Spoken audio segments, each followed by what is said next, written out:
There are killers who hide.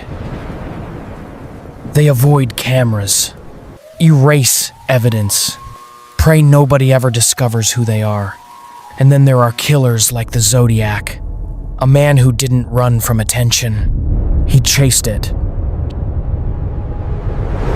He mailed letters to newspapers, called police stations after murders, sent cryptic ciphers to the public, and gave himself a name like some kind of supervillain, the Zodiac.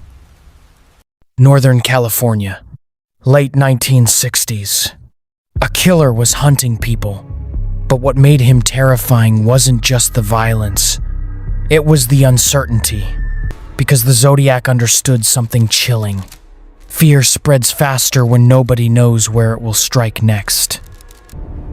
It began on a cold December night in 1968. You're so ridiculous.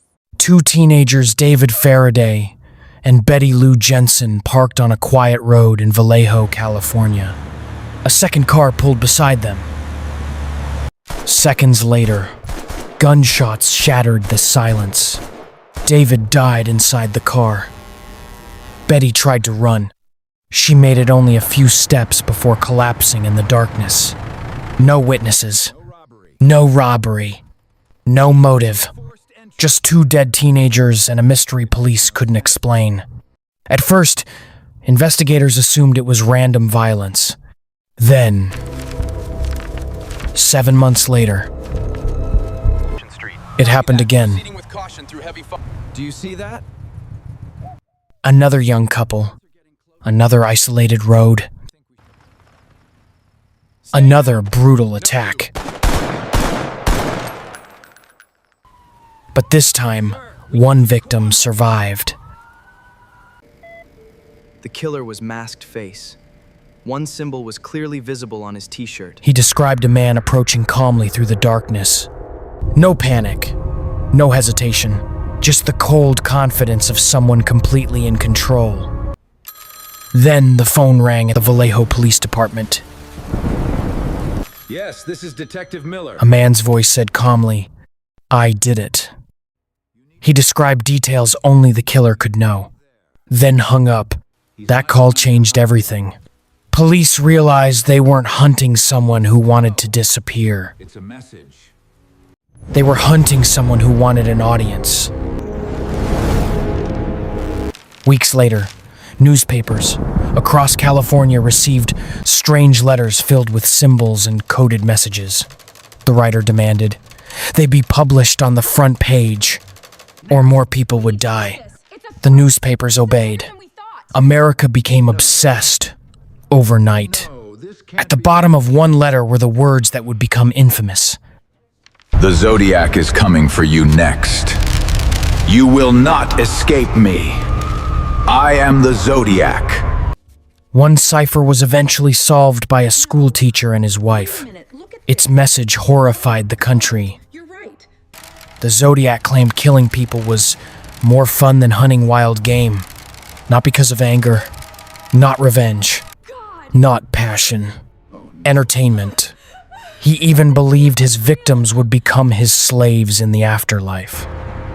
That revelation transformed the case from murder investigation into psychological nightmare. Then came Lake Berryessa, daylight, September 1968.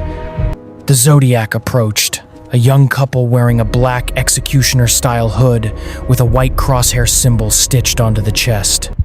The same symbol from his letters. He tied the victims up calmly, then stabbed them repeatedly with terrifying precision. One survivor later described him as emotionless, like someone pretending to be human. A month later, the Zodiac struck again. This time in San Francisco. Taxi driver Paul Stein picked up a passenger who shot him at point-blank range. But the killer didn't flee immediately.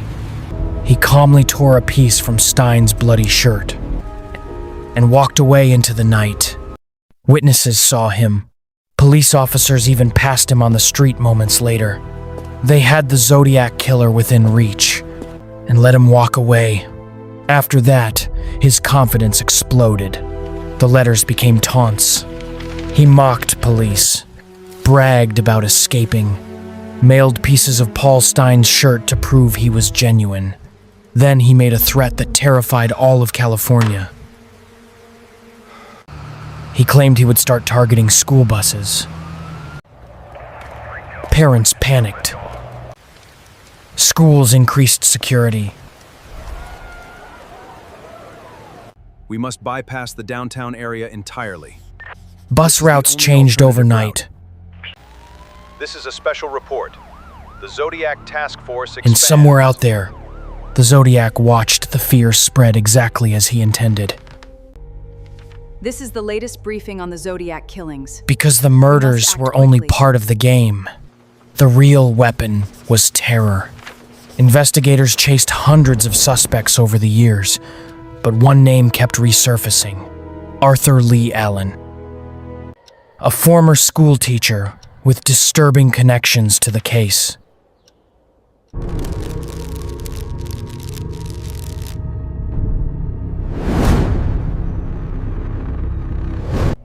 He owned weapons similar to those used in the attacks, talked about hunting humans, and wore a Zodiac brand watch featuring the same crosshair symbol linked to the killer.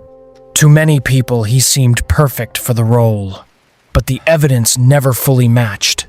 Fingerprints didn't align.